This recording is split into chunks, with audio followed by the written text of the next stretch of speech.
Elena Morna du service météo d'Europe 1 nous a promis en plus un week-end enfin ensoleillé. Donc si vous voyez ce que je veux dire, quoi de mieux que de commencer ce week-end en riant et en s'amusant avec notre enchanteur des après-midi. Bonjour Laurent Ruquier. On va se gêner, bonjour, bienvenue sur Europe 1. Jusqu'à 18h aujourd'hui, vous allez passer 2 heures en compagnie de Isabelle Motro. Bonjour. Et de retour pour le prix d'un aujourd'hui, puisque nous avons le retour dans l'émission de Marie Laforêt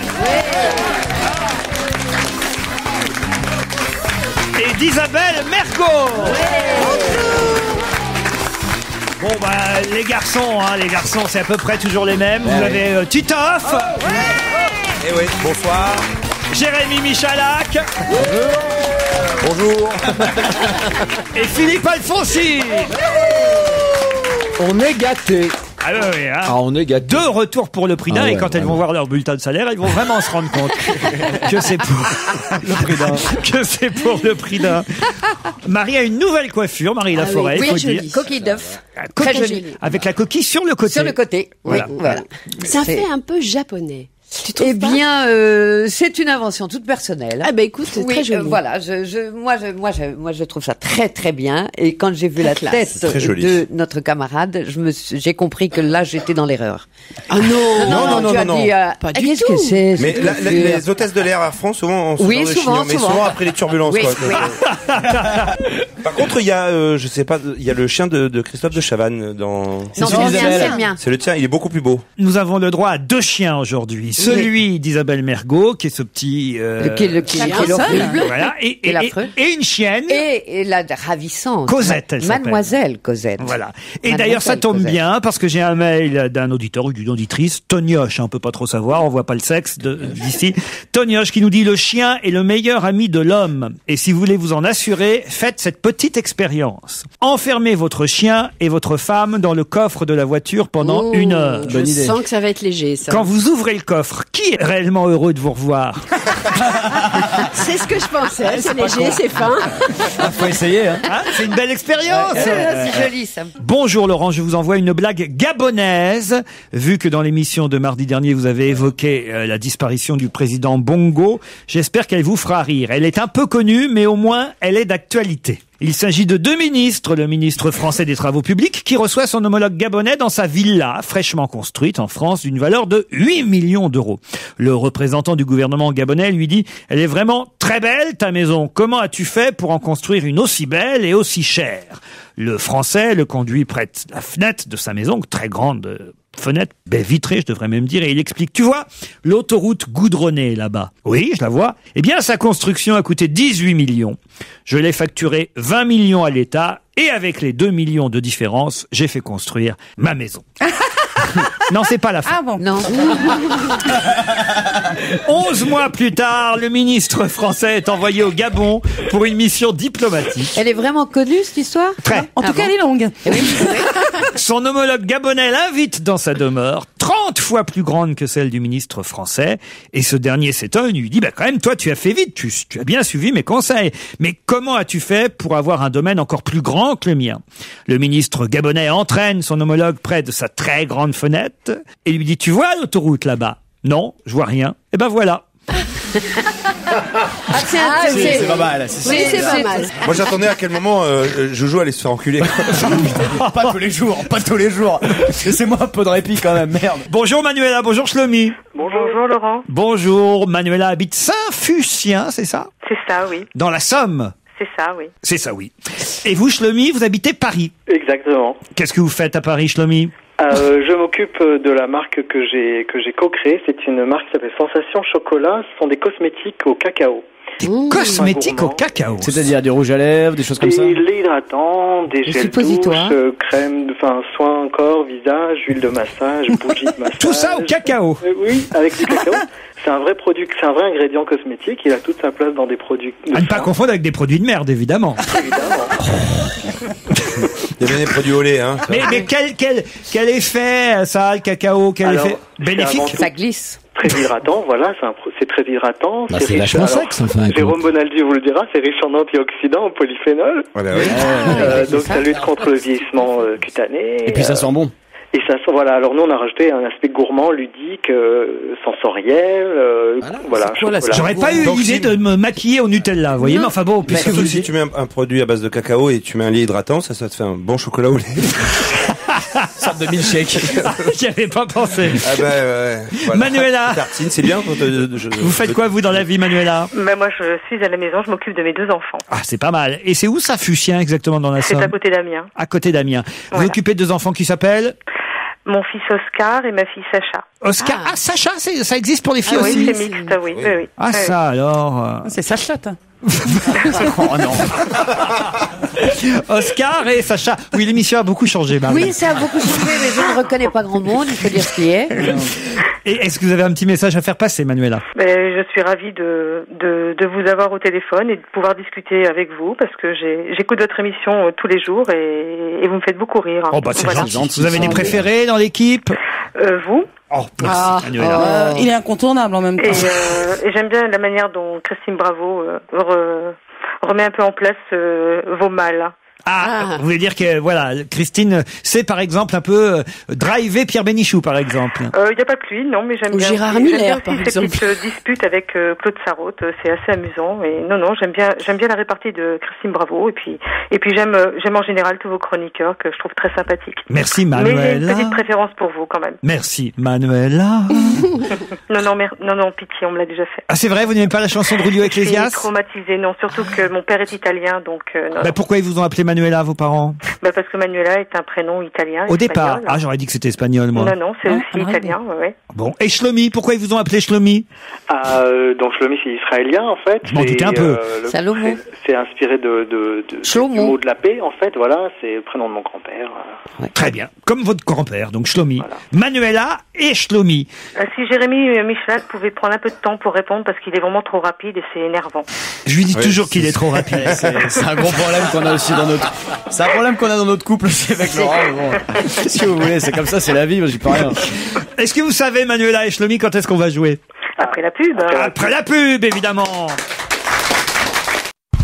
Jusqu'à 18h, c'est votre émission de l'après-midi sur Europe 1, c'est donc forcément Laurent Ruquier.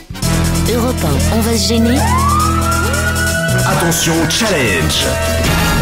Auditeur contre chroniqueur. Manuela, Shlomi, vous êtes prêts? Oui. Attention, les chroniqueurs vont tenter de... Qu'est-ce qu'il y a, Marie? Je ne suis pas au courant. Qu'est-ce qui se passe, là? C'est vrai qu'il y a un moment, vous n'êtes pas venu. Oui, c'est vrai. Alors, il se passe qu'il va falloir essayer de répondre à cette question avant les auditeurs. Voilà, c'est un concours contre les chroniqueurs que font les 2 challengers qu'on a au téléphone. Mais vous leur accordez, vous leur donnez 5 secondes de répit quand même. Et pourquoi? Parce que pour leur donner une chance. Pour leur donner une petite chance.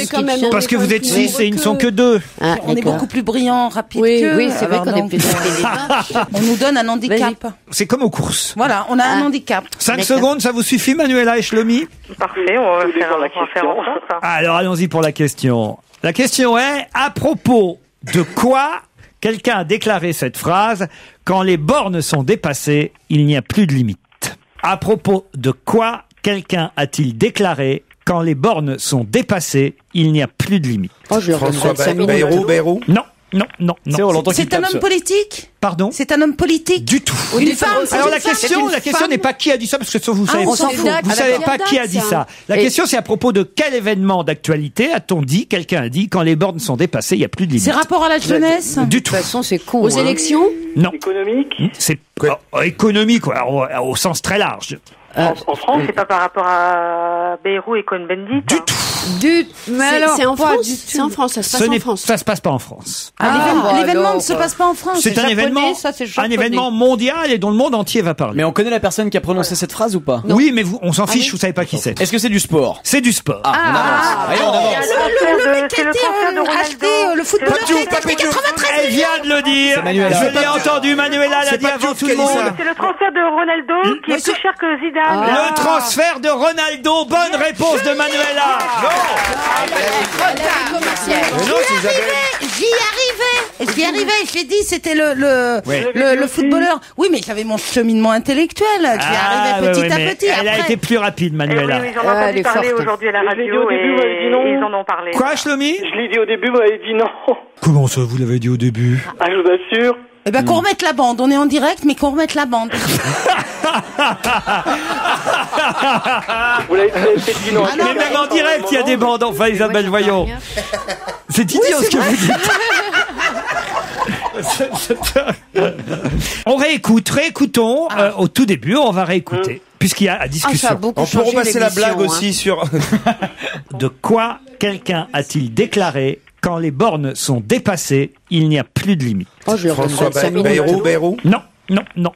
C'est un homme politique? Pardon? C'est un homme politique? Du tout. Une femme? Alors la question n'est pas qui a dit ça, parce que vous savez, on s'en fout. vous savez pas qui a dit ça. La question c'est à propos de quel événement d'actualité a-t-on dit, quelqu'un a dit, quand les bornes sont dépassées, il n'y a plus de limite. C'est rapport à la jeunesse? Du tout. De toute façon, c'est con. Aux élections?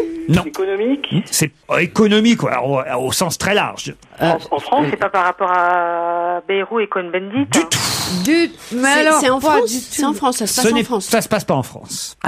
L'événement ne se passe pas en France. C'est un événement mondial et dont le monde entier va parler. Mais on connaît la personne qui a prononcé cette phrase ou pas? Oui, mais on s'en fiche, vous savez pas qui c'est. Est-ce que c'est du sport? C'est du sport. On avance. Allez, on avance. Le mec qui était acheté, le footballeur qui a été 93. Elle vient de le dire. Manuela. Je l'ai entendu. Et alors là, Shlomi, on a tout réécouté, là. Vous êtes un gros menteur, Shlomi. Je l'ai dit. Vous êtes un mythomane. Je suis désolé, mais bon, c'est pas... Vous l'avez dit, vous venez de... Tu l'as dit dans ta tête, et ça compte pas pour le jeu. Il a peut-être pas dit. Vous l'avez dit où et quand? Il y a combien de temps vous l'avez dit? Il y a 2 ans sur une autre radio. Vous avez dit non juste après, donc je me suis dit c'est pas ça, et puis... Mais non, on vient de réécouter ensemble, Shlomi. Allez, on réécoute. Allez, on réécoute. Shlomi, vous avez entendu en même temps que nous, là. Oui, je m'entendais pas, ça... Ah, voilà. Je me suis pas entendu le dire. Le mec, il va dire qu'on a baissé son truc. Oui, et Shlomi, tu sais qu'autant pour les gagnants, il y a un filet garni, mais autant pour les perdants, c'est à toi, tu vas nous envoyer tes trucs au chocolat, là, je crois, pour la peine. Le beurre, hein. Ah non, parce que là, Shlomi, là. Non, là, non. Ah là, Shlomi, là, attention, là, ça va pas du tout, ça. Shlomi. Ah non, moi... Il y en a beaucoup des jeux comme ça, marrants. Il y en a un par heure. Un par heure. Je trouve ça beaucoup, hein. Marie, c'était quand même trouvable. La preuve, c'est que Isabelle Mergo allait le dire. Qui a prononcé cette phrase à propos de Ronaldo? Franchement, vous en fichez, c'est le président valenciennois Francis de Courrières. Ah oui, ça on n'aurait pas trouvé. Quand même. Ceci dit, moi je crois qu'on a trouvé une nouvelle rubrique, c'est-à-dire que tous les 5 minutes, on pourrait réécouter les scènes précédentes. Comme ça, moi ça m'a arrangé, on ferait. Mais je peux quand même vous dire pourquoi il a dit ça, le président de Valenciennes. Oui. C'est parce que, tout simplement, le transfert, qui est le plus gros de tous les temps, plus gros que Zidane, 94 millions d'euros. Et le président de Valenciennes... Et il a une autoroute devant sa porte. 94 millions d'euros le transfert de ce footballeur. Ouais. Et le président valenciennois, parce que c'est un petit club de foot Valenciennes, il dit chez nous 94 millions, ça représente un stade, plus un centre de formation, plus quelques joueurs. On aurait le temps de voir venir, on fait pas le même sport que ces gens-là. Ah ben ça on l'a vu, hein. En tout cas, voilà, c'est le transfert de Ronaldo. Bravo Manuela. Bravo. Merci beaucoup. Vous voulez savoir ce que vous avez gagné, Manuela? Oh oui, Laurent. Je vous le dis, vous avez gagné Fille de Rouge, le dernier livre d'Isabelle Alonso, publié chez Héloïse d'Ormesson. La femme aux cheveux courts, le dernier livre de Patrice Lecomte, publié chez Albin Michel. Le dé d'Athanas et l'orgue de Quinte, le tome 1 et 2 des enquêtes de l'antiquaire d'Hervé Picard aux éditions L'Arcamonde. Instantané, photographie de Jean-Marc Barre, récit de Pascal Arnold, publié chez Gallimard. Et aussi Le Seigneur d'Anvers, écrit par Vincent Crouzet, publié chez Flammarion. Thriller, est-ce que vous venez à Paris de temps en temps? Bah oui, vous savez, je suis à 1 heure de Paris, donc... Alors, on vous offre aussi des places de spectacle, entre autres pour le Cid de Corneille au Théâtre Comédia en version flamenca, mis en scène par Thomas Le Douarec, et je crois que Titoff ajoute même des DVD. Oui, les 6 épisodes, ça va passer lundi 15 sur TF1, c'est Vive les vacances. C'est une série, vous allez recevoir des DVD, des 6 épisodes dédicacés par toute l'équipe. Voilà. Merci beaucoup. Est-ce que je peux avoir une photo dédicacée de vous? Bien sûr, ça c'est pour les perdants, ça. Oh le salaud. Manuela, je vous envoie ma photo dédicacée, d'accord? C'est gentil, merci beaucoup. Et en plus, je vous offre Chris Isaak. Vous aimez? J'adore. C'est le dernier extrait de son prochain album, Mr. Lucky. La sortie de l'album est prévue le 22 juin et dimanche soir, il sera sur Europe 1, Chris Isaak, l'invité de Thierry Lecan, entre 23h et 1h du matin. Europe 1, on va se gêner? Yes, we can. Oui, tu le peux. Yes, we can. Tu peux répondre aux questions de Laurent. Enfin, normalement. Peut-être, ouais. Qu'est-ce qu'il y a, Marie? Oh putain, rien. Vous connaissiez pas tous ces jingles Non, et tout. non, je Mais connaissais l'émission, c'est vachement modernisé. C'est ce que je vois, je vois. Et la preuve, vous allez voir combien de temps vous allez mettre. À mon avis, cette question-là, elle peut durer un bon moment. Là, autant vous dire, c'est vendredi. Bon, j'ai pas autant de questions que d'habitude. Donc j'ai choisi des questions qui peuvent durer 10 minutes. Et celle-là, je vous mets au défi. Regardez Isabelle Mergo, elle se dit, je vais lui niquer sa question en 30 secondes. Non, je me dis pareil. Eh ben, vous allez voir. Je vous mets au défi de la trouver en moins de 3 minutes, cette question. Vous allez voir. Qu'est-ce qui va augmenter de 1,32 € en passant à 5 €? Une amende. Non. Donc ça coûte 1,32 € aujourd'hui. Ça coûte aujourd'hui 1,32 €. Ça peut augmenter de 1,32 à 5 ou ça va arriver à 5 €? Ça va arriver à 5 € et c'était, jusque-là, ça coûtait 1,06 € ou 1,32 €. Donc ça va augmenter de 1,06 € ou 1,32 €. Ça dépendait des fois, on va dire 1,32 €. Ça dépendait de quoi? Au maximum 1,32 €. Est-ce que c'est en France? C'est une communication. Du tout. En France? Non. En France, oui. Est-ce que c'est palpable, ce truc? Est-ce que c'est palpable? Est-ce que ça se prend dans la main? On peut le toucher. C'est un objet? En quelque sorte, oui. Est-ce que ça a une couleur? Non. Ça n'a aucune couleur. Est-ce que nous, on en a tous? L'eau. Non, c'est pas de l'eau. Est-ce que ça a une couleur? Généralement, oui, ça a une couleur. C'est plutôt blanc, mais il y a d'autres couleurs dessus. C'est pas de l'électricité parce que c'est pas très palpable. Hein. Non, c'est dangereux. Est-ce que nous, on en a autour? Jusque-là, ça coûtait 1,06 €. Enfin, quand je dis coûtait, le prix en était de 1,06 € ou 1,32 €, ça dépendait des fois. Quelle quantité? Et quand même, là, ça va, le prix en est passé à 5 €. Mais ça dépendait de quoi? Comment ça? Mais quelle quoi, à la quantité? minute, au litre, au kilo? Comment ça se quantifie? Il y en a à peu près 4 millions chaque année en France. Non, mais ça se paye quoi? Au kilo? Des spermatozoïdes? Non, Non, ça c'est... 1,32 € ton spermatozoïde, bonjour. Surtout si ça devient 5. Il se la pète, hein. Attends. 5 €. C'est normal, ils sont à la portée de toutes les bourses. Oh, l'émission a beaucoup changé, oui. Tous les Français en ont. Tous les Français savent de quoi vous parlez, là. Est-ce que tous les Français s'achètent ça? Ça ne s'achète pas. Ça s'achète Ça pas. ne s'achète pas, mais ça coûte. Ah, c'est du lait. Ça coûte ou ça rapporte d'ailleurs. Ou ça rapporte. Ça coûte. En fait, ça coûte à l'État et ça rapporte à quelqu'un. Ah. Jusque-là, ça rapportait Une autoroute. 1,06 €. Non, blanc, il a dit que c'était blanc. Un chèque. C'est plutôt blanc. Pas un chèque, non. C'est plutôt blanc. Plutôt blanc mais avec ça des peut avoir couleurs. Je d'autres trouve que couleurs. vous devriez nous mettre sur une petite piste. Oui, parce que Non, parce que j'ai dit et j'ai promis que ça 3 durerait minutes. bien 10 minutes. Ah bon, 10 Bah oui, minutes. mais on va se faire chier, là. Ça va. D'accord. On peut réécouter la bande. Soyons pragmatiques, est-ce que ça se mange? Non. Est-ce que ça se Ça se boit? boit. Non. Ça se sniffe? Non. Est-ce qu'on en Ça utilise tous s'écoute. les jours? Non. Est-ce qu'on en utilise tous les jours? Non. Est-ce qu'on Non. en utilise de temps en temps? Nous. Est-ce que Il y en ça a que 4 millions Rarement par an. dans sa vie. Est-ce que ça Mais un peu dans sa mort. Ah, c'est pour les croque-morts. On va dire en général une fois dans sa vie. Ah, c'est la naissance La ou la mort. crémation. Pardon. Placenta. Le placenta. Oui, pour les produits de beauté et pour... Et bien pas du sûr, tout. un peu de produits de beauté au cacao. c'est pas- Ensuite, c'est au pas placenta. vraiment blanc. 5 € le placenta, 5 €. Est-ce C'est que pas ça blanc. existe? Non. Ça existe vraiment? hein Oui, ça existe vraiment. Il y en a C'est 4 créé millions. par Est-ce que c'est- est-ce que Chaque année, 4 millions en France. Est-ce que ça a à revoir avec la crémation? La crémation. Avec la mort. Avec la mort? Avec la Une vie. fois dans sa vie. On s'en sert plutôt à sa naissance, plutôt au milieu, plutôt à sa mort de ce Plutôt au produit. milieu. Plutôt au Plutôt milieu. au milieu. Un peu avant le milieu, même. Ah, pour l'acné juvénile. Non, c'est Ah, après. la carte d'électeur. C'est après la Non. La... Pour les cheveux blancs. Ah non, C'est ça un va truc trop loin. genre carte Pour le d'électeur. mariage? Non. Le Non, non, Tipex? Non.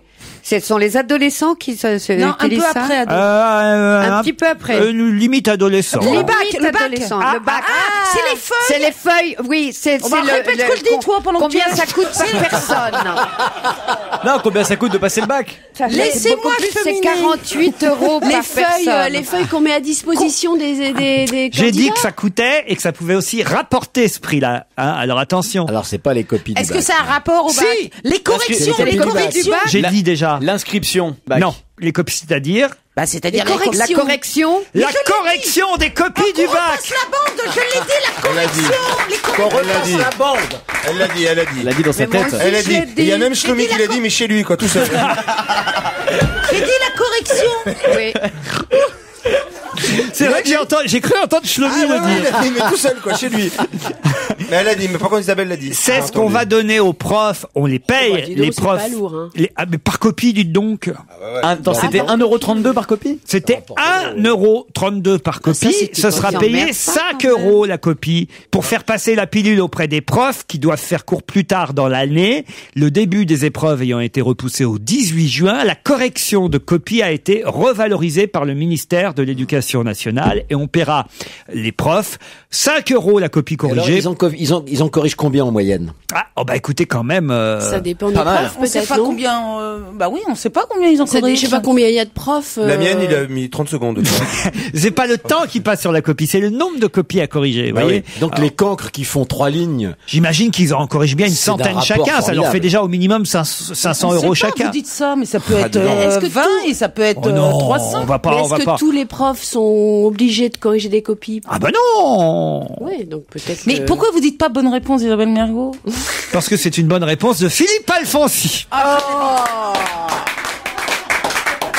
Il se passe des Ça trucs m'est dans cette égal, émission. j'ai conscience Vraiment pour au au moi. hasard qu'il a dit ça. Bah ouais, hein. en sachant surtout qu'on gagne 1,36 € quand Oui. on trouve une bonne réponse. Ah oui, tiens, on C'est devrait dur. faire ça. Ah, mais ça serait marrant de savoir combien ils gagnent en Bah moyenne. dis donc Alfonsi, pour une fois qu'il trouve une bonne réponse, vous rendez Ah compte. oui, moi, quand elles sont bonnes aussi. Hein, c'est voilà. vrai. Ah, Je non, dois mais le Attends, reconnaître. qu'est-ce que tu veux dire? Tu veux dire que les Rien. bonnes réponses Oui. des autres sont pas bonnes? Non. Non mais la question était très difficile, il faut reconnaître quand même. Je vous remercie de le Oui. reconnaître. Elle était chiante surtout. Hein. Je sens que vous n'aimez pas ces questions et ces jeux. Si, j'aime Marie. beaucoup, mais enfin, bon, c'était pas passionnant, quoi. Vous voulez que je vous trouve une question qui soit un peu plus, je sais pas, qui vous amuse un peu plus Un peu peut-être. plus glamour. Quelle case a disparu depuis 2007?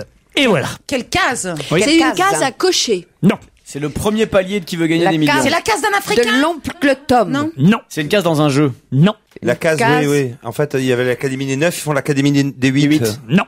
C'est une case sur un imprimé. Non. Non, c'est une case dans un jeu. Non. C'est une pas, case. c'est pas un mot fléché. Je vous c'est- rappelle évidemment que chaque question est liée à l'actualité du moment. Ah, bah alors. Oui, l'actualité du monde. À Enfin, l'actu- c'est une Alors, case dans c'est laquelle on met une des case choses. C'est rapport aux Sur impôts? les Des Airbus. choses, pas seulement des choses. Ça part à Bongo, la case La case de l'oncle Bongo. De l'oncle Bongo. La case de l'oncle Bongo. C'est la case de, je sais pas, de son cousin. Ils ont enlevé la case, quoi. Celle qui est devant l'autoroute. C'est une case. En sortant de Cherchez l'autoroute. où il y a des cases. Alors, c'est une case où on mettait En quelque Afrique. chose dedans? Pas seulement quelque chose. Au Monopoly. Non, Isabelle, ça c'est une cage. C'est au Monopoly. Non. Non. Qu'on mettait quelqu'un dedans aussi. Aussi, on mettait des gens Ah, dedans. des À la fillettes. morgue. On dit une À case l'actuel. à la télé, par exemple, la case. Il y en avait plusieurs. Des grilles. L'Airbus, là, c'est par rapport à l'avion? Du tout. Une case de grille de chêne. Pas du tout. Soyons soudés, les enfants. Ne Oui, ne oui. demandons pas perso. Ouais, ouais. Récapitulons. Aidons-nous. Il y avait dans cette case Peut-être des objets, gens, animaux peut-être, non? Des animaux. Parfois, pourquoi Bon, pas. alors réfléchissons. On y croit. Alors, Mais enfin, je ne Alors- suis pas sûr. Peut-être c'était interdit les animaux. Ah, les animaux sont interdits. Est-ce que cette case ça m'éclaire. fait partie d'un moyen de transport? Du tout. C'est un restaurant qui a fermé, qui s'appelait La Non, Case, et non. ça a fermé. Ah oui, la case aux folles. C'est la Est-ce case que aux c'est folles. est-ce que c'est la case départ? Il y en avait jusqu'en 2007. Il y en a plus de ces cases-là. Ah, il y en avait et plusieurs. ça va. Et oui, il y avait À plusieurs vous, cases. à vous Il y avait personnellement, ça va plusieurs. vous manquer? Non, parce que je suis jamais allé dans ces cases-là, moi. Mais c'est Et moi, en vous France croyez que ou- j'y suis allée? C'est en Vous, je crois France pas non plus. Ça m'étonnerait. En France, elles sont ces cases. Le club, C'est en la France, réponse, ces tiens. Club cases? Med. Ah, au Club Med. Qui a dit Club ça Med. Moi, c'est moi, Titoff. Les cases du Club Med. Bonne réponse de Titoff. Ouais. On peut Alors, il y a quoi m'expliquer maintenant? qu'est-ce que c'est une C'est case Ali de qui les a Club supprimés. Med? tu vois. Ah, C'est une case. C'est des chambres un peu cases. rudimentaires. Avant, dans c'est les clubs med, il y avait des cases, Oui. comme dans les bronzés, vous voyez. Voilà, et oui. depuis 2007, le club med a revu un peu à la hausse, on va dire, son standing, sa façon Bravo, d'accueillir Tito. les touristes. Et depuis 2007, ils ont supprimé les fameuses cases dans lesquelles on allait faire le dernier Scrabble. Ça, c'est dans les bronzés, hein, je crois Ouais, qu'il y a c'est dans quelqu'un. les bronzés. Tu viens Scrabble faire, dans ma case. tu viens faire un Scrabble dans Et ma là, il y a case? quoi maintenant? Ah bah, il y a des vraies chambres voilà, des vrais- Oh, c'est moins drôle. Ah ouais, Je suis sûr que vous non, êtes du jamais tout, allé mais- dans une case. Mais Non. si, quand j'étais enfant, mes parents nous ont emmenés au Club Med 2 fois de suite. C'est pas vrai. Ouais, une fois à Brindisi, une fois à Agadir. Et alors? C'est passionnant. Ça a été ma première cuite. Ah oui, à Brindisi ou à Agadir? Avec quel Je me âge? souviens plus, mais j'avais 11 ans Elle s'en souvient plus, elle j'avais avait trop pris bu. un apéritif et je ne savais pas qu'il y avait de l'alcool dedans, mais c'est vrai. Hein. Mais moi je me souviens de ces cases, mais c'était vachement bien. Eh ben non, depuis 2007, il n'y a plus de casse. De même qu'il n'y a plus les fameux 2 tridents, c'est-à-dire les catégories. Entrée de gamme, quoi. Et le collier aussi, le collier de boules porté autour du cou. C'est pas vrai. Alors les gentils organisateurs aussi ont disparu? Mais alors donc il y a plus de Il club. n'y a plus rien. Finalement, il n'y a plus de club. Il y a plus de Tant qu'à club. faire. Quand on se mettait les boules autour du cou. Il reste les partous ou pas quand même? Non, parce que sinon ça n'a plus aucun intérêt le Club Med. Autrefois signe de richesse, les colliers de boules portés autour du cou, des poignets et même des chevilles, remplacés plus tard par des tickets, ont disparu eux aussi. Voilà. Dans les clubs 5 tridents, même les bulles de champagne sont à volonté à partir de 18h. La tablée de 8 n'est plus obligatoire. Non. Ah oui, avant c'était 8 minimum à table. Exactement. Ah oui. Il fallait remplir les tables. Mais il y a toujours buffet à volonté. Ah ça oui. Mais alors donc maintenant c'est dans un hôtel quoi, c'est plus des chambres dans un. C'est plus des bungalows. Aujourd'hui, on peut très bien dire non à toutes les activités collectives sans passer par le gentil organisateur. Voilà. C'est Libé qui nous expliquait ça. Il y a toujours les jeux apéritifs ou pas? Parce que ça c'est un classique. Mais avant aussi, on n'était pas obligé de participer à ça. Si vous n'aviez pas envie, vous n'aviez pas envie. Ouais, mais il y a moins. Genre, on va vous forcer à faire de l'ambiance. Il y a plus de pression. Est-ce qu'il y a les signes démentiels ou pas? C'est quoi ça? Les signes démentiels avec la danse. Quand ils font bienvenue à Gala Swinga, il y a les signes démentiels qui vont avec, il y a la chorégraphie. Rappelle dans les bronzés. Vous êtes déjà allé Non, et je regrette pas. Allez, on se retrouve après la pub. Europe 1, on va se gêner. Attention, question si tu n'y réponds pas, t'es con. Eh oui. Vous avez intérêt à répondre à cette question. Il y en a 358 officiellement répertoriés. 358 quoi? Et officieusement, il y en a beaucoup plus. Oui, officieusement plus. Voilà. En France? C'est une fédération internationale qui en reconnaît officiellement 358. Des joueurs de quelque chose. Non. Ah, des dans le monde. Des saints. Des saints? 358 saints. Oui, ça va par paire, vous me direz. Ouais, c'est mieux. Mais non. Non, c'est pas ça. C'est des personnes qui ont des animaux. Des animaux. Bien des sûr, animaux, ça doit être des du genre. Des animaux. Des races de chiens. Des races de chiens. Bonne réponse de Marie Laforêt. Tu vois Marie, voilà. Mais je vous jure, j'ai pas fait exprès. Il y a 358 races de clébards. Et pourquoi je vous en parle? Et là, ça va intéresser nos amis Isabelle et Marie. Je sais pas si ce sont des chiens de race. Oh, je veux. Ah oui, vraiment? Oh, oui. Alors, on dirait pas, hein. Parce que le tien, je suis pas sûre. J'ai au téléphone Jean-Paul Petit-Didier, qui est vice-président de la Société Centrale Canine et organisateur du Salon international du chien ce week-end, qui a lieu ce week-end, porte de Versailles. Bonjour Monsieur Petit-Didier.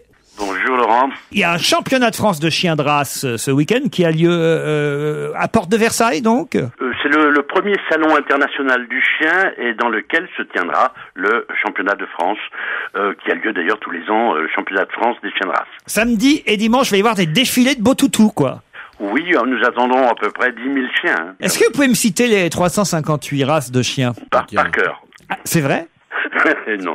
Non. Ça me paraît beaucoup, 358 races. Moi, ça me paraît pas beaucoup, bizarre. Ah non, vous savez, les chiens sont répartis en groupes. Hein. Il y a 10 groupes dans lesquels on trouve les chiens de garde, on trouve les terriers, on trouve tout ceci. Donc après, ça se découpe dans chaque groupe les types de races. Il y aura 65 juges venus de 30 pays différents qui jugeront ces différents spécimens, qui défileront sur un podium. Comment ça se passe? Non, nous allons avoir une 60-65 rings sur lequel les propriétaires viendront présenter leurs chiens. Alors ça, c'est une question que je vais vous poser. Est-ce que c'est vraiment le propriétaire qui est au bout de la laisse ou est-ce que vous prenez des top modèles ou des mannequins qui vont avec la beauté des chiens? Oui. Certains propriétaires aiment bien le faire eux-mêmes et d'autres confient leurs chiens à des handlers professionnels. Est-ce que c'est déjà arrivé, ça m'amuserait, qu'un chien, pendant qu'il défile devant les juges... Fasse caca! Oui, voilà, sur le tapis rouge, pouf! C'est arrivé, et ça arrive de temps en temps. C'est très rare. Ça, parce que chez les défilés de mannequins, hommes ou femmes, ça arrive rarement. Mais il y avait un concours comme ça, il mettait un cercle avec une croix, et si le chien faisait là, il avait un bonus, parce qu'il visait bien. C'est éliminatoire ou pas s'il fait ça, le chien? Dans certains concours, oui. Moi, j'ai déjà vu Kate Moss lever la patte sur un... Bien sûr, plusieurs fois. Et est-ce que pour le chien qui défile, la mode est aussi à l'anorexie ou pas? Pour certaines races, hein. Oui, il défile en faisant la gueule, comme ça? Il faut juste dire, il ne s'agit pas d'une exposition de beauté, mais il s'agit d'une exposition de conformité aux standards. Est-ce que la cocaïne est répandue dans le défilé de chiens? Non. La crocaïne, c'est c'est de la coke en croquette. Dans les croquettes. Car attention, dans le concours, il y a aussi quand même des démonstrations d'activités sportives canines. Par exemple, vous avez le parcours d'obstacles, vous avez le flyball, c'est-à-dire la balle attrapée au vol. Oui. Alors là, mon chien, là, monsieur, il est balèze. Déclenché par le chien. Si j'étais libre, comment ça déclenché par le chien? Oui, c'est un lanceur de balles. Oui. Le chien court, tape sur ce lanceur de balles et attrape la balle et la ramène à son maître. Alors là, monsieur, si j'étais libre ce week-end, je vous amènerais à Ultimo. Il n'y a pas une balle de tennis qui volerait. Même voilà. Alors je vais vous dire, même à Roland-Garros, mais Federer, il verrait jamais la balle s'il y avait mon chien sur le court central. Je vous jure, je suis sûr, il serait champion du monde de flyball. Vous avez aussi alors, quand même, il faut le dire, le classique lancer de frisbee. Le frisbee n'est pas encore très développé en France. On n'a pas la culture quand même frisbee, mais on tente à le faire. Il faut quand même le faire avec beaucoup de prudence. Et il y aura des chiens vedettes, nous dit-on. Alors ça c'est vraiment ce que nous avons souhaité pour le grand public. Dans un seul état. Pour pouvoir intéresser le grand public, eh bien nous avons fait venir des chiens vedettes qu'on a l'habitude de voir.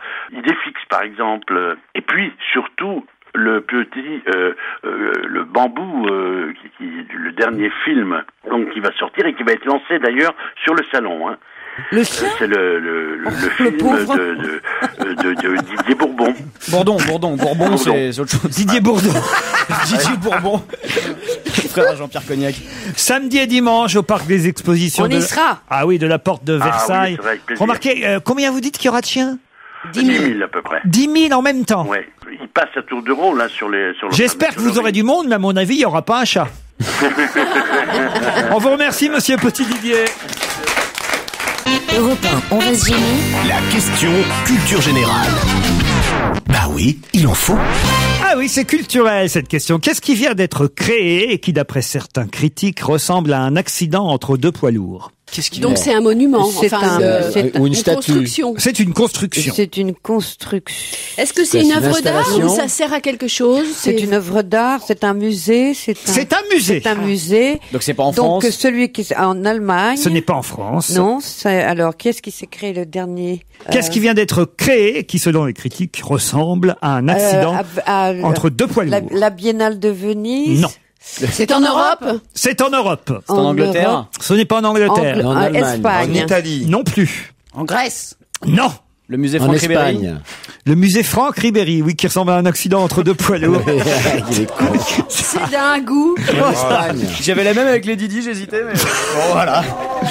Carglass répare. Carglass remplace. Non, pas toujours. En Espagne? En Espagne, pas du tout.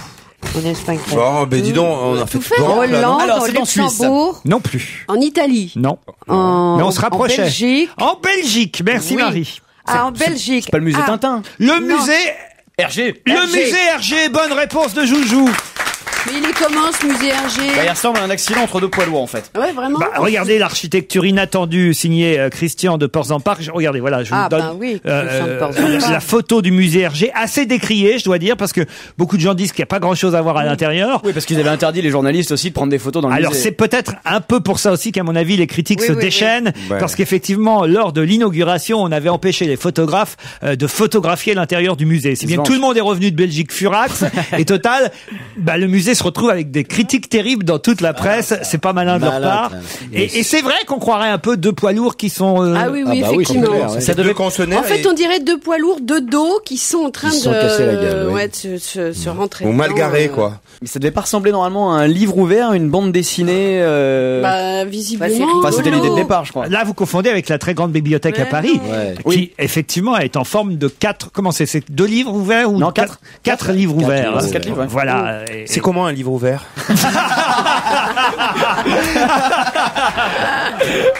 Titoff, enfin, voyons. J'ai une autre question à vous poser puisque nous allons quitter le musée Hergé dont on avait déjà parlé ici même. Et là, je vous emmène dans la maison de la douleur, The House of Pain en version originale. Qui va connaître demain la maison de la douleur? C'est dans un film? Non. De la douleur. Est-ce que c'est pas un fait réel? C'est vraiment quelqu'un qui va dire aïe? Oh, il y aura des gens qui feront peut-être aïe. Mais c'est une vraie maison? La maison de C'est la pas douleur. une vraie maison. C'est SM? C'est SM? C'est pas SM. C'est une attraction dans un parc? C'est pas une attraction dans un Ça parc. serait pas le titre d'un album ou un truc comme ça? The House of Pain. Ah, c'est pas français. Vous pouvez me chanter The House of Pain, Marie Laforêt? The House of Pain. Ça pourrait être une chanson. Ça fait nom d'album Mais de... je c'est ne pas en demande que France. ça. Mais ça n'est pas une chanson. C'est pas en France. La maison de la douleur, non. La maison de la douleur. C'est américain, pas en ça. France, C'est pas anglais. américain. C'est anglais. Irlandais. Bah, en C'est tout cas, australien. c'est en version originale, c'est anglais, House of Pain, mais c'est pas en film. Angleterre. C'est un film. Non, il a dit non. que c'était C'est pas un non. film. C'est un C'est un tableau, titre. On est c'est d'accord, un- c'est un titre. C'est un titre de roman. Titre d'une œuvre. C'est pas le titre d'une œuvre du tout. C'est vraiment une maison? C'est un surnom. Ouais, qu'on donne à un bâtiment. Exactement. Ah, qu'on donne à Qui sera inauguré demain. De Pas la du justice, tout. c'est un truc, une prison. Une prison qui s'appellerait la maison de la douleur. Bah oui. Ouais, C'est sympa pour la famille des prisonniers. C'est quoi? C'est la- Oh, bah, il y a pire, ça pourrait être un hôpital. Pour une fois, C'est la fermeture ou c'est l'inauguration? C'est ni la fermeture ni Mais l'inauguration c'est demain. quelqu'un qui Ah va ben y alors c'est aller. quoi? C'est dans l'actualité. C'est je pas vous le rappelle. Guantanamo? Non. C'est quelqu'un. Ah, bravo, ça aurait pu être. Ça, c'est intelligent, Titoff. Oh, bah alors, Oui. merci pour le ça, virgule, c'est Oui. intelligent, Titoff. Non, mais avec les vannes. moi, C'est vrai que c'est... Virgule, bande de cons. Ça rétrécit. Ça Mais rétrécit. comme je Virgule, viens de bande faire- de cons, 3 points de suspension. Bon, mais j'apprécie. Isabelle. Avec un S. Isabelle. Ah non, vous sentez pas visé, Isabelle? Si, parce que j'avais dit un truc très intelligent et même quelque Qu'est-ce que vous aviez dit? poétique. Que c'était une prison. Non, et serait- lui, il dit Guantanamo. Mais non, mais parce que Guantanamo, c'est dans l'actualité, tandis qu'une prison, ça ne l'est pas. La prison n'est jamais dans l'actualité, peut-être. Non, mais Guantanamo, Bon, bah, ça, On vient voilà. ici une Oui, fois par depuis an, Obama. je sais pourquoi maintenant. hein. Alors, vas-y, monsieur 3615, c'est trop intelligent. Vas-y. C'est pas Guantanamo, Non. alors. Non, mais est-ce que si on trouve la personne qui va connaître ça, on trouve forcément. Oh, mais il y le- a beaucoup de personnes qui vont être dans la Ah, ils maison vont de la aller douleur. une personne. Mais il y en a particulièrement certains qu'on connaît un peu mieux et qui vont même, Ils sont célèbres pour ça. pour Ah, certains d'entre eux qui vont même la connaître pour la première fois, la maison de la douleur. Est-ce que c'est un jeu télévisé, un truc de Si vous télé-réalité? posiez les bonnes questions, Est-ce que on avancerait très vite. Est-ce que c'est un stade qui s'appelle comme ça, qui pourrait être Bravo, surnommé, hein Joujou. Allez, on avance. Ouais, ouais. Alors, à votre avis, quel stade maintenant? Le stade de il y aura- C'est le terminal. stade Il y terminal. aura un cirque, il y aura des lions et tout. Ce sera des arènes. On repart. Ça, c'est intelligent, Isabelle. Ah non, mais quitte à être con, alors moi, je vais faire con jusqu'à la fin. Ça va pas être trop dur. en même temps. C'est un stade qui existe depuis C'est longtemps. un stade où va se dérouler un match très douloureux. Ben oui, alors. Un stade anal. Qu'est-ce qui se passe? Et c'est ce qu'on appelle la maison de la douleur.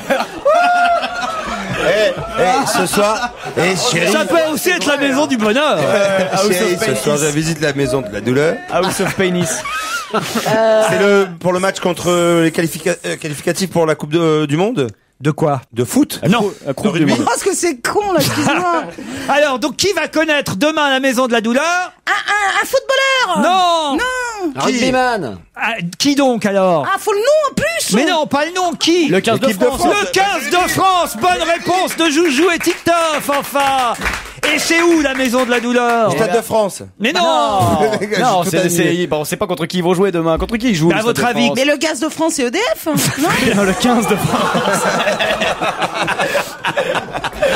Ça s'appelle même plus Gaz de France. Ça C'est pas s'appelle plus. Dolce Vita maintenant? Oui. Ouais, c'est ça. Moi, je reçois ça, Dolce Vita. La note est moins douloureuse, justement. Ils jouent demain les All Blacks. Mais voilà, évidemment. Voilà. Où est-il le plus Ça, c'est difficile? intelligent. Où est-il le plus difficile du pour un Sud. rugbyman de jouer, évidemment? En Nouvelle-Zélande. En Nouvelle-Zélande, dans bah, le c'est stade sûr. des All Blacks. Voilà pourquoi on appelle le stade de Dunedin à Carisbrooke le stade House of Pain, la maison de la douleur. On y est Eh ben, arrivé. dis donc, C'est aujourd'hui. aussi hein. la question de la Très douleur dur. aussi. Hein. En tout cas, les All Blacks n'ont perdu que 4 fois en 35 matchs depuis 1908.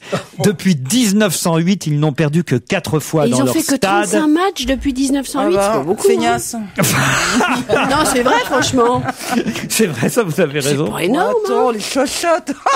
Oh, les filles. Dis donc, alors bravo. Hein. Quelle réputation. Comment ils ont fait cette réputation? 35 matchs depuis. Mais parce que d'abord, les All Blacks ne jouent pas toujours dans ce stade. En plus. Et puis... Il y avait une période où les autres équipes voulaient plus aller, quoi. Ils jouent parfois à l'extérieur. Et à l'extérieur du stade, sur quoi? Sur les tribunes? Non, à l'extérieur dans d'autres pays. Dans la rue. Je suis dans la rue. Oh non, mais vraiment, aujourd'hui, je vais avoir beaucoup de mal. Et, écoutez, essayez de réviser un peu et on se retrouve après le flash.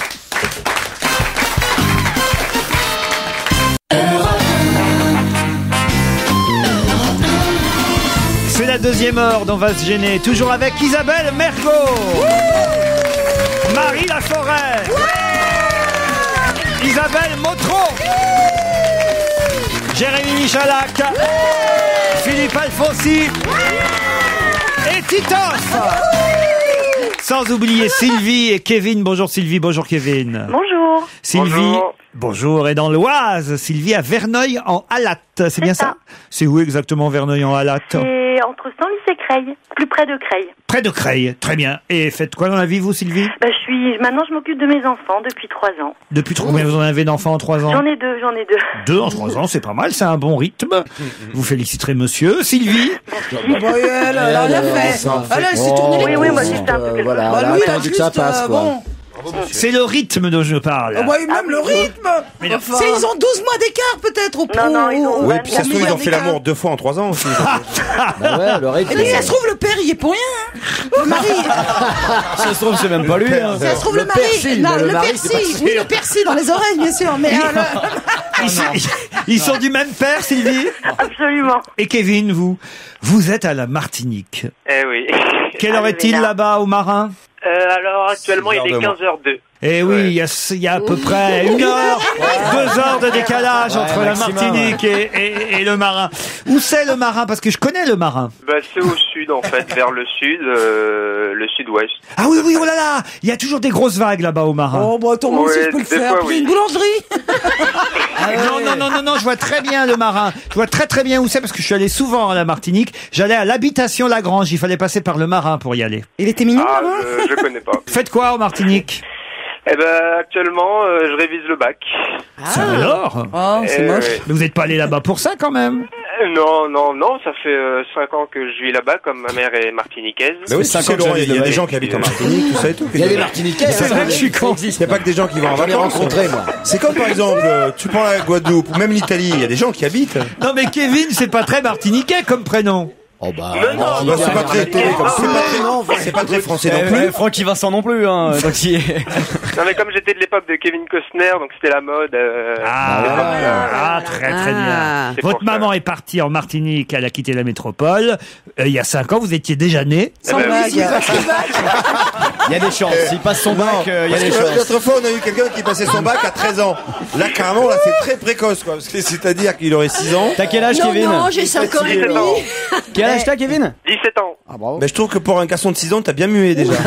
Mais même pour un garçon de 17 ans, vous avez une voix vachement plus mûre, Kevin. Ouais, ça plaît vachement à Jojo. Non mais dans 2 semaines, j'ai 18 ans, c'est peut-être pour ça. C'est pour ça. Bon, en tout cas, vous saluerez tous les Martiniquais et toutes les Martiniquaises de notre part. Oui, il va le faire, tiens. Demain, il va aller dans la rue, va saluer tout le monde comme ça. Vous avez le bonjour de Laurent Ruquier. Mais il va passer pour un fou, on va l'enfermer. Est-ce que vous parlez créole maintenant, Kevin? Un tout petit peu, oui, un tout petit peu. Un petit mot comme ça? Big Foss à toute la Martinique là, et puis à toute le monde là, en spécial dédicace à Coco, et puis voilà. D'accord, parfait, c'est très bien. J'adore le Allez, un dernier message à faire passer, Sylvie? Non, écoutez, non. Et vous habitez d'où? Vous habitez où déjà? Verneuil-en-Halatte. Est-ce que vous savez parler un peu le Verneuil-en-Halatte? Non, en plus, ça fait que 3 ans que je suis ici et non, je suis pas picarde au départ. Ah, donc, d'accord. non. Kevin, Sylvie, à moins que Kevin ait autre chose à ajouter. Non, c'est bon. Parfait. Alors au revoir. Ah non, maintenant il faut répondre à la question. Elle n'est pas toute simple non plus cette question, croyez-moi. Mais vous accordez de toute façon 5 secondes de répit à nos 2 auditeurs. Après, attention, il s'agira d'aller le plus vite possible et savoir qui gagnera des chroniqueurs ou des 2 auditeurs. Au mois d'août prochain, Qui commentera pour France Télévisions l'épreuve de marathon au championnat du monde d'athlétisme? Michel Drucker. Du tout. Daniel Cohn-Bendit. Excellente réponse de Kevin. Je le connais. Wow. c'est mieux. Bravo, Kevin. Alors là, c'est très bien. De quoi? Comment vous, alors là, chapeau. Comment vous savez ça, Kevin? Eh ben, on reçoit Internet en Martinique. Donc, Eh ouais, mais le jour du bac, tu n'auras pas attendez, Internet. non, ce qui m'intéresse, c'est qu'est-ce que vous avez tapé sur votre ordinateur? j'ai tapé en même temps que vous, j'ai tapé août, France Télévisions et marathon. Eh ben, très bien. Et effectivement, il est prévu que Daniel Cohn-Bendit, à moins que ça change à cause du résultat des élections, mais c'était prévu en tout cas encore la semaine dernière, il était prévu, ça se passe à Berlin, il faut dire, que Daniel Cohn-Bendit commente l'épreuve de marathon au championnat du monde d'athlétisme au mois d'août prochain. Alors, je sais pas pourquoi, est-ce qu'il s'y connaît en... Parce que je crois que ça l'intéresse un peu et qu'en plus, il trouvait que c'était une bonne idée de faire un peu la visite de Berlin. Ou alors c'est les championnats juniors. Mini. À mon avis, à cause des élections, France 2 va devoir... ils vont envoyer Bayrou. C'est au moins il y a pas de problème. Dis donc, Oui, Bayrou pour commenter. Remarquez, si c'est le marathon, ça va, mais pour le 100 mètres, pas trop tard. Marie-Georges Buffet pour le lancer de marteau. Non, c'est bien cette émission. Je sais pourquoi Cohn-Bendit va commenter le marathon. Pourquoi? C'est parce qu'il connaît la ville de Berlin et le tracé du marathon s'arpentera un parcours historique dans la capitale allemande. C'est pas pour des raisons sportives, ce sont pour des raisons géographiques. Parce qu'il parle allemand. C'est un peu comme si on avait engagé Lucien Jeunesse pour commenter le Tour de France, en quelque sorte. Voilà, mais il connaît très bien aussi le sport. Bravo en tout cas, Kevin. Franchement, là, vous nous avez épaté. Vous gagnez le filet garni. Je vais pas rappeler tout ce qui... Vous avez la musique. Bon, alors, il faut mais tu vas avoir que la musique. Non, Il voulait la musique, Marie. Eh ben oui. Dans le filet garni, mon cher Kevin, des places pour aller au spectacle à Paris, des tas de livres, tous ceux que j'ai cités tout à l'heure dans la première partie de l'émission, puisqu'on a 2 gagnants aujourd'hui. Vous allez être gâtés. Un filet garni surprise avec livres et places de théâtre, Kevin. Merci. Ça lui fait une belle jambe, les places de théâtre à la Martinique. Oui, dis donc, les places de théâtre, c'est pas chic, ça. Oui, mais moi, je suis pas loin, hein. Il a des copains métropolitains, j'imagine, Kevin. Oui, et puis j'ai de la famille, donc... Voilà, il va pouvoir faire plaisir. C'est pas parce qu'il est martiniquais il peut pas... Il est parti. C'est pas parce qu'il est parti niquer que bon, il a pas le droit d'avoir... On vous embrasse, Sylvie, on vous applaudit, Kevin. Merci beaucoup, au revoir. Europe 1, on va se gêner. La question bête. Certains chroniqueurs ont toutes leurs chances. Qui s'est jeté cette semaine du pont Alexandre III à Paris? Quelqu'un de connu? Quelqu'un de connu. Quelqu'un qui était connu. Oui. Attends, il y a un mec qui s'est jeté du pont Alexandre III. Ça serait pas pour un... Pardon, Jojo, alors c'est pas pour un film, mais c'est quelqu'un qui s'est jeté et qui est heureusement toujours vivant. Et c'est justement... dans l'eau, il a sauté dans l'eau. Oui, qui s'est jeté à l'eau depuis le pont Alexandre. C'est enfin Chirac qui a, depuis des années, qui nous dit qu'il se baignerait un jour dans la Seine, c'est lui. Il a passé l'âge, le pauvre. Pourquoi vous dites qu'il est enfin... qu'est-ce que vous avez dit? Depuis 16 heures ou seulement depuis 2 minutes? Depuis hier. Il est heureusement en vie, parce que il aurait pu ne pas l'être, il l'a fait exprès pour mourir? Non, pas exprès pour mourir, exprès pour être sauvé. Exprès pour être sauvé? Exprès pour être... Donc c'est quelqu'un qui avait un gilet par balle. C'est quelqu'un qui avait un gilet, oui. Un gilet gonflable. Je pense pas que c'est quelqu'un qui avait un gilet quand il a sauté. Cette personne a sauté. Est-ce qu'il voulait mettre en valeur la rapidité d'intervention? Non, non plus. Est-ce que c'était pour mettre en valeur la rapidité d'intervention des pompiers? Exactement, Isabelle, bravo. C'est bien, Isabelle. Oui, mais alors attends, parce que c'est quoi? Et alors? Donc il fait partie de ça. C'est Carambeu? Non, il fait partie des pompiers. Il faut donner le nom. Oui. Ah oui, il faut donner le nom. Un acteur? C'est pas Michel Alliot-Marie quand même qui aurait fait ça. Non, pour dire, regardez. Hélas! Non. Hervé Morin? Est-ce que c'est un homme politique? C'est un homme politique, non. Un acteur, chanteur? Non plus. Un pompier? Non. Connu? Non. Il y en a pas. C'est quelqu'un à un moment donné dont on a dit que c'était quelqu'un de ministrable. Et puis finalement, non. Claude Allègre? Non. Et qui fait pas de politique. Qui fait pas de politique. Quelqu'un de ministrable, quand même. Mais non, Bah oui, justement. mais non, justement. C'est parce que cette personne dit ne pas faire de politique. Il y a Arthus Bertrand? Non. Que, jusqu'alors, elle a refusé. Elle? C'est une dame? Non, oui, c'est une dame. C'est une dame. Ah, c'est Maud Fontenoy? Maud Fontenoy, bonne réponse d'Isabelle Motro. Effectivement. C'est Maud. Mais Maud Fontenoy, je pense, moi, qu'elle sera ministre un jour. La célèbre navigatrice s'est jetée à l'eau depuis le pont Alexandre III afin d'être secourue par une vedette. Par une vedette, par... De la télévision. Il y a Johnny Hallyday qui est arrivé. Il y a Bernard Montiel qui est arrivé. Je comprends pas, Laurent. Pourquoi elle avait besoin de sauter du pont Alexandre III? Pourquoi elle saute pas de la rive? Pour que ce soit un peu plus spectaculaire. Pour que la SNSM, la Société Nationale de Sauvetage en Mer, puisse, grâce à un hélicoptère de la Marine nationale, montrer de quoi ils étaient capables. C'était dans le cadre des Journées de la mer. On a mis en valeur le travail des acteurs des métiers de la mer et on a sensibilisé le grand public au danger du pont Alexandre III et d'autres ponts, parce qu'il faut pas trop se pencher, évidemment. Il y a une boîte de nuit juste à côté, c'est ça le problème. C'est vrai? Bah oui, il y a le Showcase, qui est une boîte de nuit qui est juste en dessous. Donc si tu rentres côté rive gauche, t'es obligé de traverser le pont. Pour quelle raison le point parle-t-il du pipi farlouse cette semaine? Le quoi? Quoi? C'est une contrepétrice? Du pipi farlouse. Parce qu'ils savent plus quoi dire dans le point. Voilà, oui. C'est en un seul mot, le pipi farlouse? C'est en deux mots. Le pipi. Ah, pipi farlouse. Ouais. Donc c'est italien. Ce n'est pas italien du tout. C'est un groupe de chanteurs? Non. C'est italien, c'est une nouvelle pizza. C'est une maladie. C'est une maladie vénérienne. C'est une MST, ouais. Oh, j'ai chopé un pipi farlouse, moi. Ouais. Ça j'ai foutu, mais... Le pipi farlouse. Ça se mange pas, quand même. Ça ne se mange pas, le pipi farlouse. Je veux bien coucher avec toi. Je veux bien coucher avec toi, mais j'espère que t'as pas le pipi farlouse. C'est le pipi farlouse ou les ou. Il y a plusieurs pipi farlouses et si le point en parle, c'est parce qu'il y a un problème avec les pipi farlouses. Ou si vous préférez les tariers des prés. Les quoi? Ouais, ça fait vraiment MST là. Tariers des prés. Ah ouais. C'est des animaux. Ce sont des bêtes. Ce sont des bêtes. Mais c'est des espèces de petits acariens qui viennent... Non, ce sont des oiseaux. Ce sont des oiseaux. J'y arrivais, moi. C'est tout petit. Qui doivent nicher quelque part. Et pourquoi on en parle? Parce que justement, ils attaquent. Vous avez déjà été attaqué par un pipi farlouse? Non, ils disparaissent. Disparition des pipi farlouses. Bonne réponse. Ah là, Marie. De Marie Laforêt. Ça, il faut dire, t'as bien fait de venir. C'est grave ça qui disparaissent? C'est un tu m'étonnes. C'est un petit passereau qui niche dans le nord de l'Europe et de l'Asie. Cet oiseau migrateur qui passe l'hiver dans le sud de l'Europe est sédentaire en Irlande et en Grande-Bretagne. Il habite dans des zones non cultivées comme les landes et les prés humides ainsi que les pâturages. On peut également le trouver en montagne, le pipi farlouse. Durant la migration, on le trouve souvent en grand groupe dans les champs. Il fait son nid avec de la paille et de la mousse directement sur le sol. La femelle pond entre 4 et 6 œufs gris clairs. Les oisillons sont nourris par les parents pendant 12 à 14 jours. C'est l'un des oiseaux hôtes du coucou. En été, le pipi farlouse se nourrit principalement de petits insectes diurnes et d'araignées en tout genre. En hiver, il mange des escargots et des graines.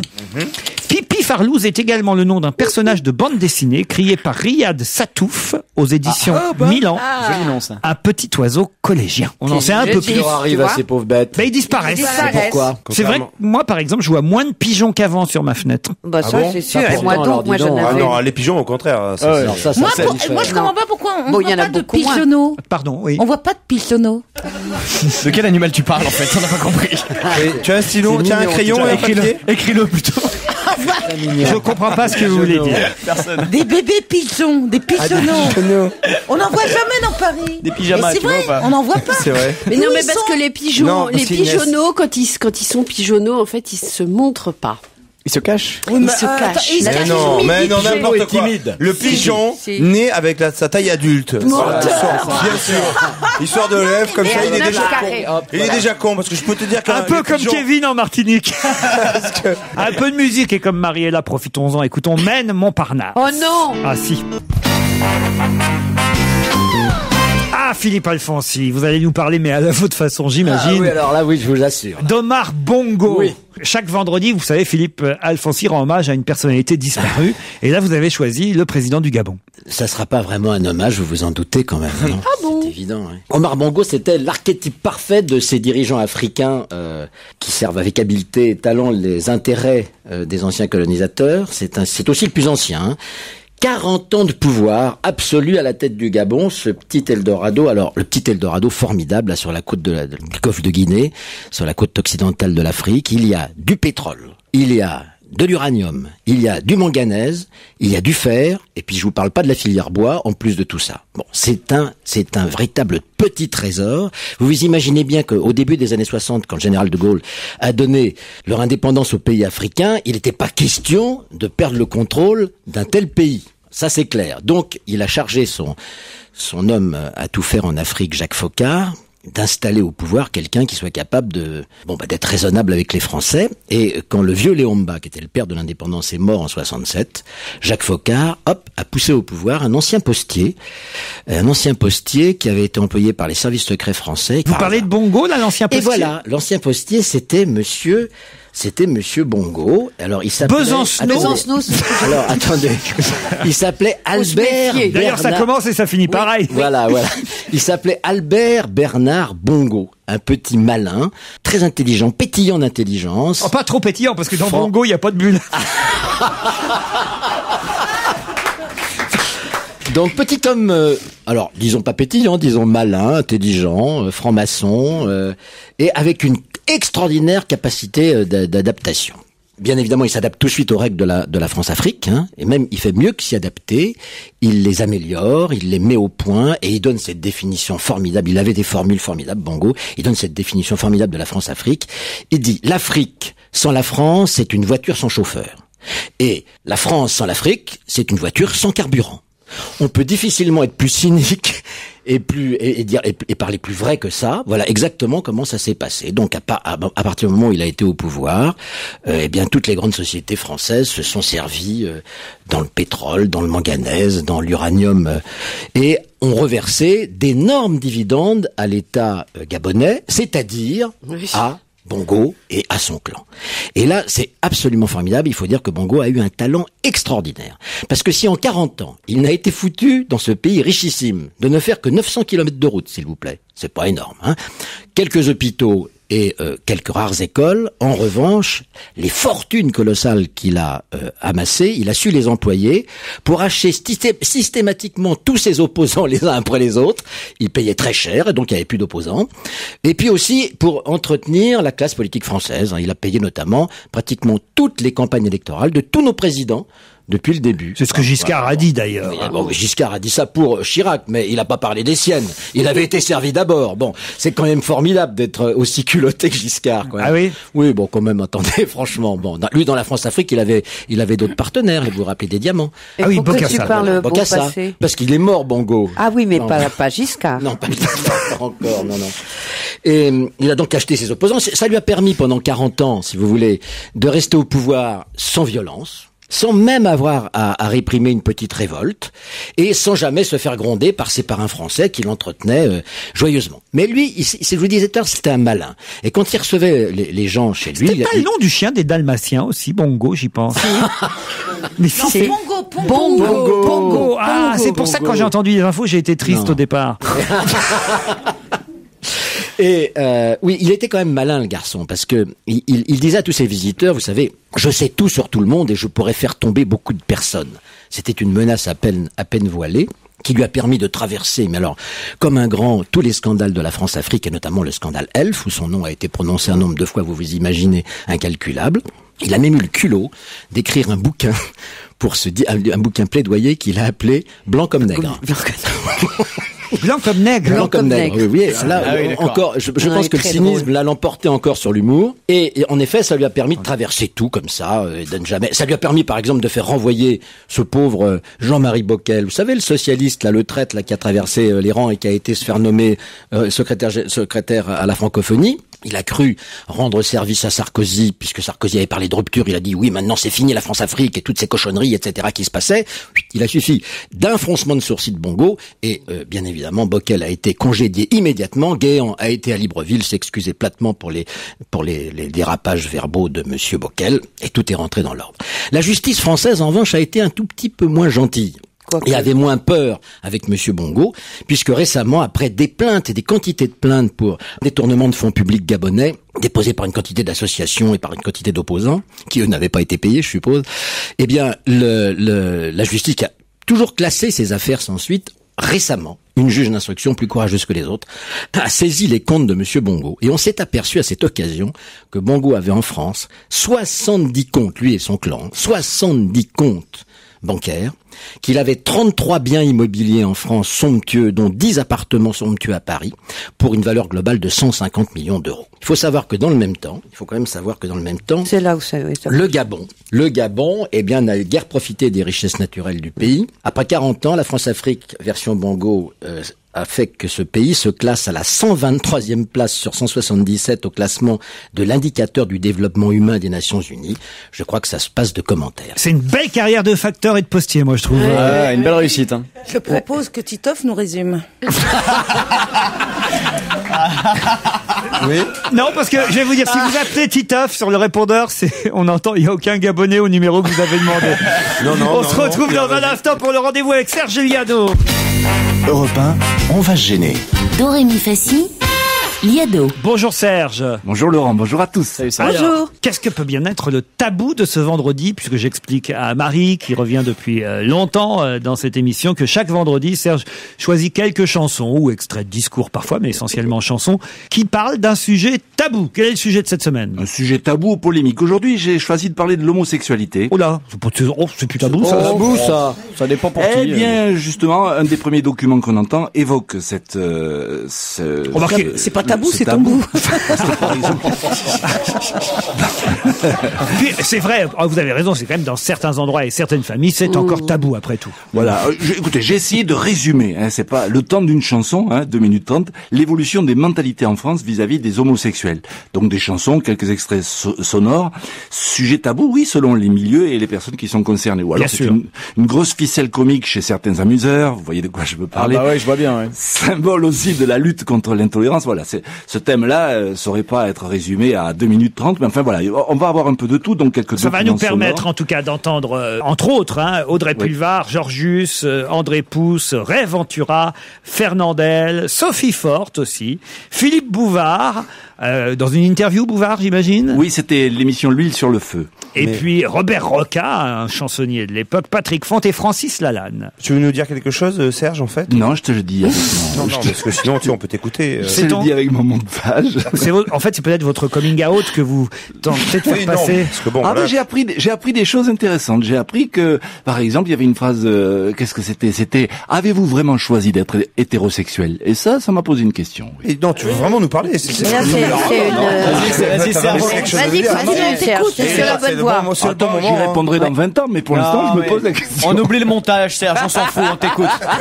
Vas-y. C'est le moment de parler, Serge. Livre-toi, on est là. Puis on voyait bien ce garçon frêle, un peu féminin. On se doutait bien.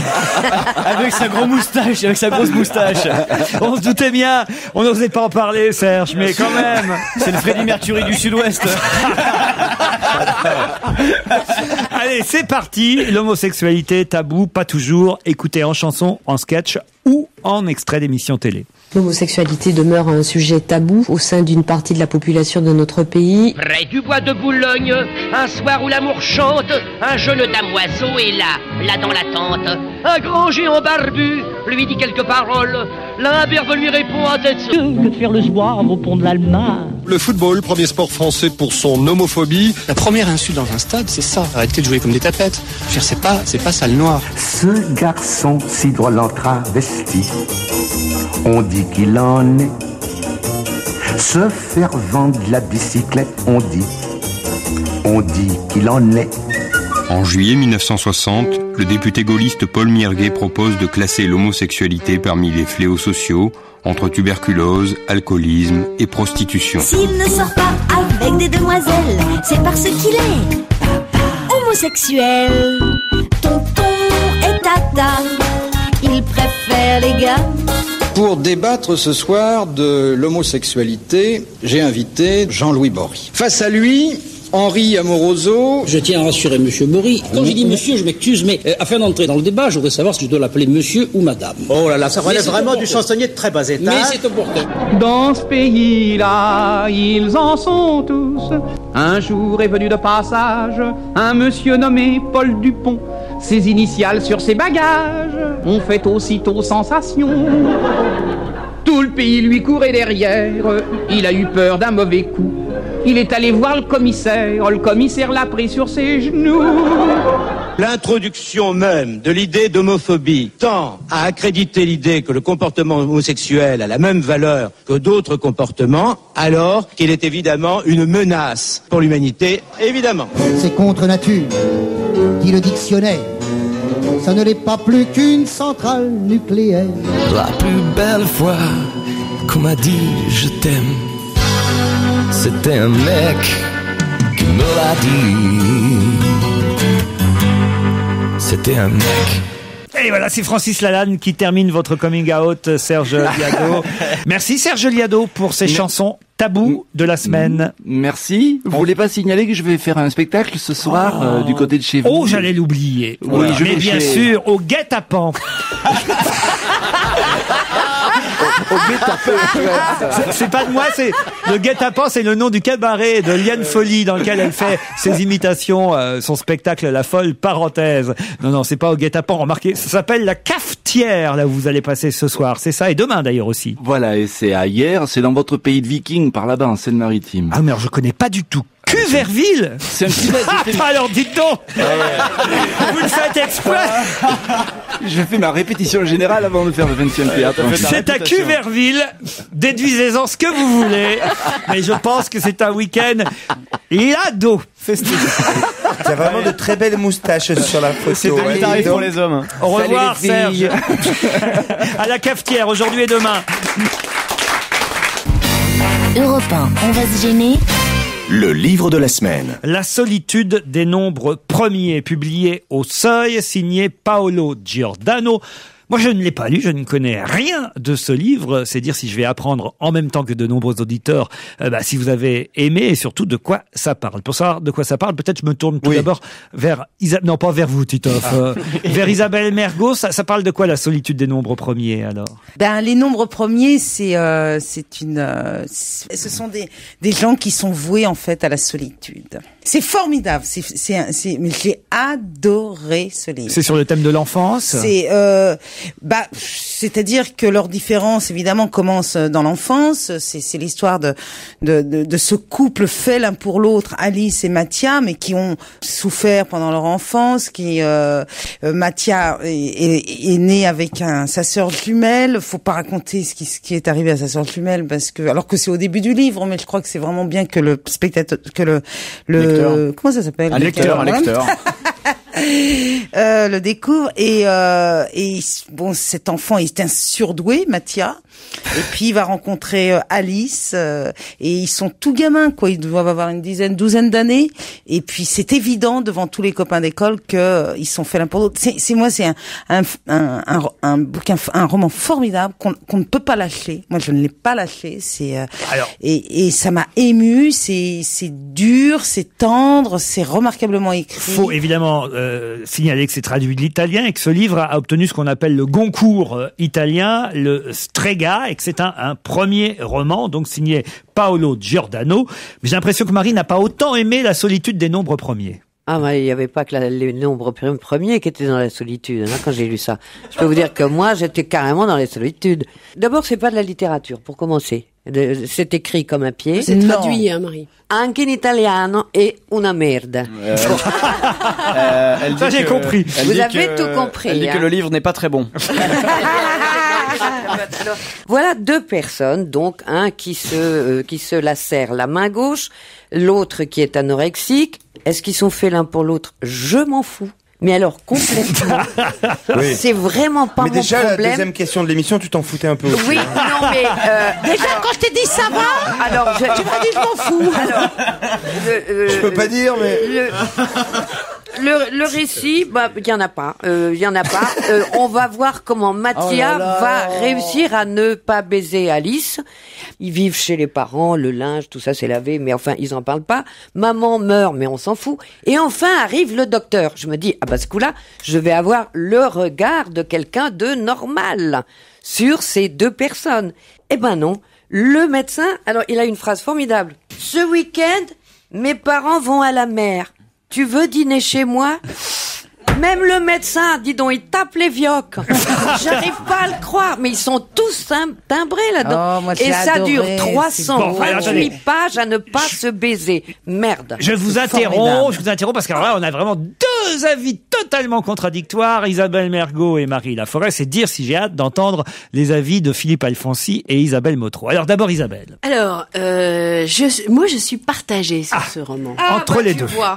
Parce qu'en fait, je l'ai lu jusqu'au bout avec impatience, parce que l'histoire m'intéressait de ces deux personnages, et en même temps avec quand même une espèce de malaise, parce que, mais c'est là où peut-être on peut considérer que c'est justement une grande valeur de communiquer ce malaise. Ces personnages sont extrêmement attachants, mais alors effectivement extrêmement entravés par eux-mêmes. Tous les deux ont eu un drame dans leur vie qui a eu des conséquences sur leur comportement, mais des conséquences graves. Effectivement, lui, il ressent le besoin de se faire du mal en permanence pour se punir de quelque chose. Oui, c'est en filigrane, ça, c'est pas, on en parle pas. Si, quand même, parce que dès qu'il y a un problème, il va vers les choses coupantes. Enfin, on sait qu'il a des cicatrices partout. C'est quand même quelque chose qui l'entrave dans sa vie. Oui.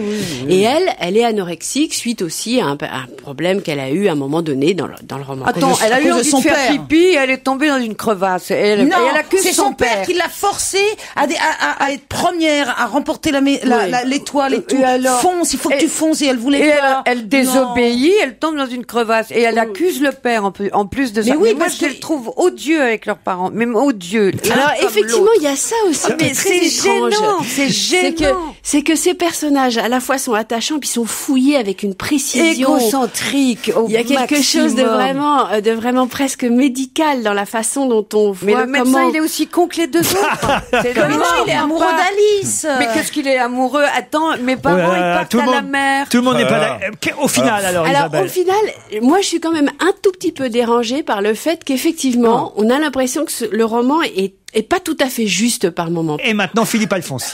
Moi, j'ai bien aimé le livre. Mais pour une raison simple, c'est que qu'est-ce que c'est le propos de ce bouquin? Les nombres premiers, c'est des nombres qui ne se divisent que par eux-mêmes. C'est-à-dire, c'est des nombres qui ne peuvent en effet que se correspondent, qui trouvent des correspondances rarement, puisqu'ils sont très solitaires. Bon.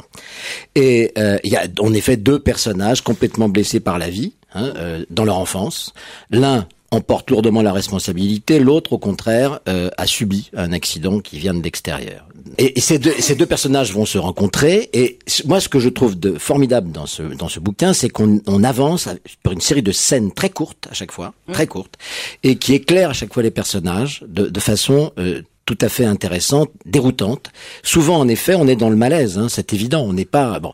Ça veut dire aussi que des gens qui sont profondément marqués par la solitude et par le côté un peu unique des nombres premiers peuvent arriver, malgré tout, espérer. Pas du tout, mais pas du tout, parce qu'ils arrivent à rien. Il n'y a pas d'espoir. Mais t'as pas lu jusqu'au bout. Mais si. Ils vivent.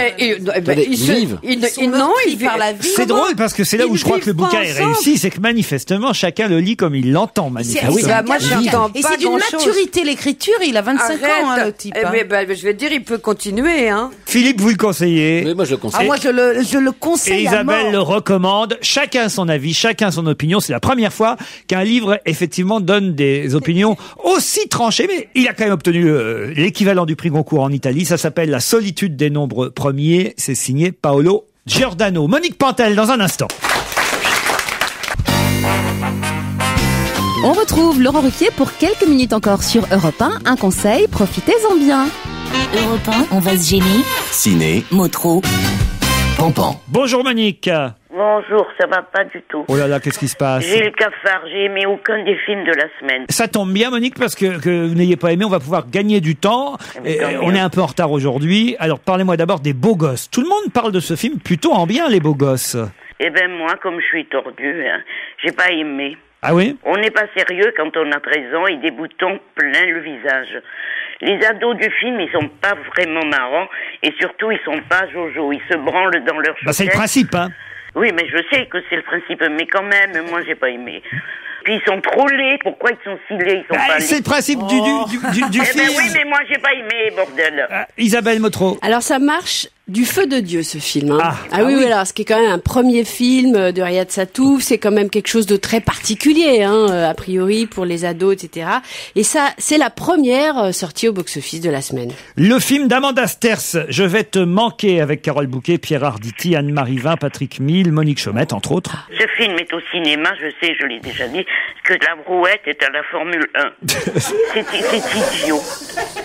Alors c'est que si Ringard qui traînent dans un aéroport et qui étalent leurs problèmes. Carole Bouquet est mourante, elle a un cancer au dernier degré, mais quand même elle a choisi d'aller mourir au Québec, allez savoir pourquoi, c'est juste pour être à l'aéroport. Pierre Arditi fait chier tout le monde, c'est un écrivain plus emmerdant que ceux dont vous parlez, et les autres, Michael Lonsdale est un très très vieux psy, et voilà. Et on oublie alors. Isabelle, vous l'avez vu? Oui, je trouve ça d'un ennui profond, donc effectivement. Il a des critiques terribles, ce film. Non, mais c'est vrai que on est content de voir les acteurs et on attend qu'il y ait quelque chose à jouer, quoi. Le Parisien a titré cette semaine à propos de ce film un truc terrible. Je vais te manquer, pas à nous. Ils ont dit. Ça, c'est le genre de titre, faut faire attention avec. Alors passons à Coraline, un film d'animation en 3D. Coraline, il paraît que c'est très réussi. Eh ben bon, je l'ai vu avec mes lunettes de 3D. En relief, donc. Et tout. Eh ben ça m'a profondément enquiquiné aussi. Je dois être malade en ce moment. Ça, c'est pas possible. Mais bien sûr que oui, vous avez qu'à aller le voir, je sais pas qui parle là. Tu vas pas me dire que c'est bien. Peut-être pas avec les mêmes lunettes en relief, allez savoir. Si, c'est vachement bien. Mais c'est pas vrai, enfin. C'est alors Coraline, il faut pas dire Caroline. Coraline, donc c'est une petite fille qui découvre en passant par un passage interdit une maison identique à la sienne, avec des parents identiques aux siens, en beaucoup mieux. Alors elle est très contente et puis tout d'un coup elle a très peur que ses faux parents soient pas... Et c'est vraiment aussi, j'avais la trouille. Et tout le monde, il y avait personne d'ailleurs dans la salle, tout le monde avait la trouille. Non, c'est extrêmement réussi ce film. C'est extrêmement créatif. Ça fait très peur. Hein. Il y a des passages qui font vraiment peur. Alors c'est pas pour les enfants alors. Si, c'est pour les enfants parce que les enfants ils aiment bien avoir peur et c'est pas mièvre quoi. Il y a vraiment du frisson, etc. Les images sont formidables, les personnages sont incroyables. Non, vraiment c'est bien. Ça marche. Ça marche très bien. C'est la deuxième sortie au box-office de la semaine. Monique, si je dois résumer ce que vous nous avez dit, écoutez, vous n'avez pas aimé grand chose. On peut oublier Je vais te manquer. Les enfants peuvent aller avec les parents voir Coraline selon Isabelle Motro. Ils peuvent aussi aller voir Les Beaux Gosses selon Isabelle Motro. Mais ils peuvent aussi rester chez eux selon Monique Pantel. On vous embrasse à lundi 16h. Retrouvez toute Europe 1 sur europe1.fr.